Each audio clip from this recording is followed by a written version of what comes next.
ఏంటండి రోజు special?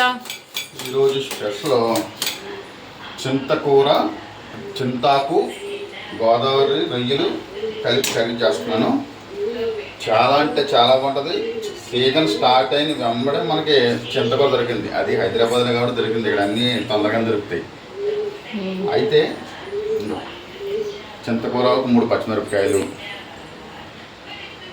Next masala పెద్ద ఎక్కువ ఉండకూడదు, దీనికి సింపుల్గా ఉండాలి అంతే. చిన్న అల్లం ముక్క, 2-3 వెల్లుల్లిపాయలు, కొంచెం జీలకర్ర, కొంచెం ధనియాలు అంతే. ఉల్లిపాయలు 3 ఉల్లిపాయలు వేసుకున్నానండి. ఇక రొయ్యలు అయితే రొయ్యలు ఉండాలి, ఎందుకంటే ముద్దకు ముక్క అన్నట్టుగా రొయ్యలు బాగా తగలాలి కాబట్టి రొయ్యలు ఎక్కువ వేసుకోవాలి. ప్రాసెస్ స్టార్ట్ చేద్దాం. చాలా అంటే చాలా బాగుంటుందండి. చింతాకు రొయ్యల కర్రీ సూపర్గా ఉంటుంది.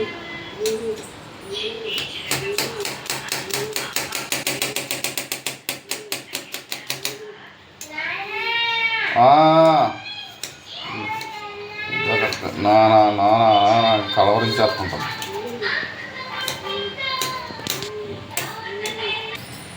చూడండి, ఉల్లిపాయలు కట్ చేసుకొని, మసాలా దంచుకొని, రొయ్యలు కడుక్కొని, చింతచిగురుని బాగా నలపాలండి. బాగా చిన్న చిన్నగా చాకు పెట్టి కట్ చేసి మళ్ళీ చేతితో బాగా నలిపితే అందులో ఉన్న ఆరోమా స్మెల్ అంతా బయటకు వస్తుంది. అప్పుడే కరెక్ట్ రుచి, స్మెల్ బాగుంటుంది అన్నట్టు. ఇదిగోండి, స్టవ్ మీద గిన్నె పెట్టుకొని ఆయిల్ పోసుకోవాలి. ఇప్పుడు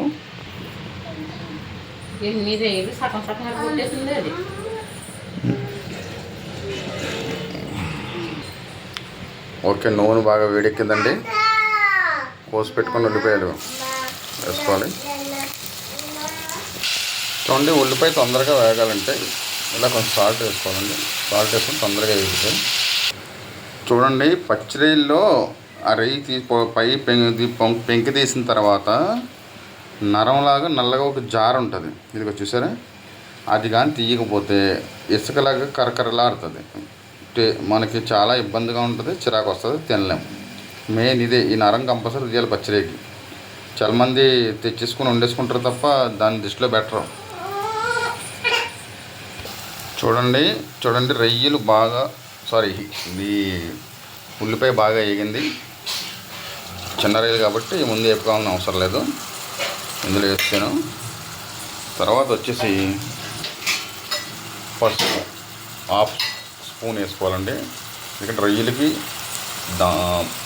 మన ఉల్లిపాయకి సరిపడా అన్నట్టు. రొయ్యలు స్మెల్ అంతా పోతుంది. చూడండి, ఇప్పుడు మనం దంచిపెట్టుకున్న మసాలా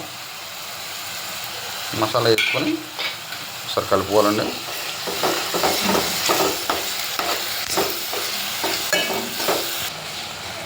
ఆల్మోస్ట్ అంతా బాగా దగ్గరగా అయిపోయినాయండి.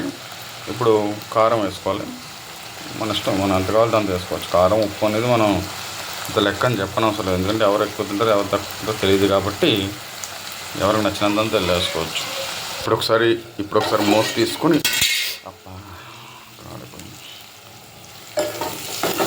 బాగా తిప్పాలండి.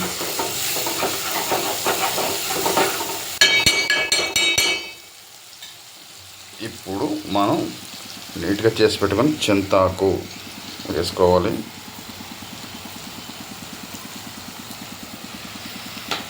చింతాకు వేసుకొని ఒక్కసారి తిప్పుకోనండి.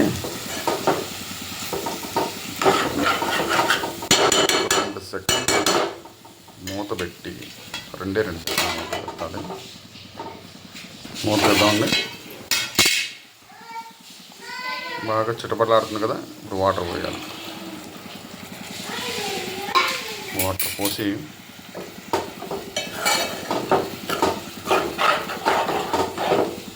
బాగా తిప్పాలి. అలాగే ఇందులో ఇంకా వాటర్ పడుతుందండి. కొంచెం రొయ్యలు అంతా మునిగేటట్టు వాటర్ పోసుకోవాలి. ఓకే అండి, ఫైనల్గా కర్రీ రెడీ అయిపోయిందని అనుకుంటున్నాను. అయిపోయిందండి. అలా నూనె పైకి తేరుకుంటే కర్రీ అయిపోయింది. ఇక బంద్ చేసుకుందాం. బంద్ చేసుకుని సర్వ్ చేసుకుని ఒక పొట్టు పట్టేస్తే ఒక పని అయిపోతుందండి. ఓకే అండి, ఫైనల్గా అయిపోయింది. రొయ్యలు ముద్దకు ముక్క అన్నట్టుగా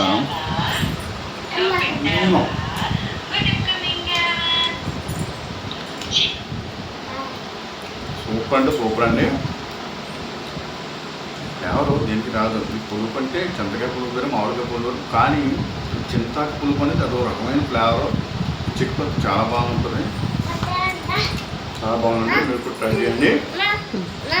డాడీ పెడతారు. Daddy like and share and subscribe మర్చిపోకండి. ఖచ్చితంగా చేయాలి.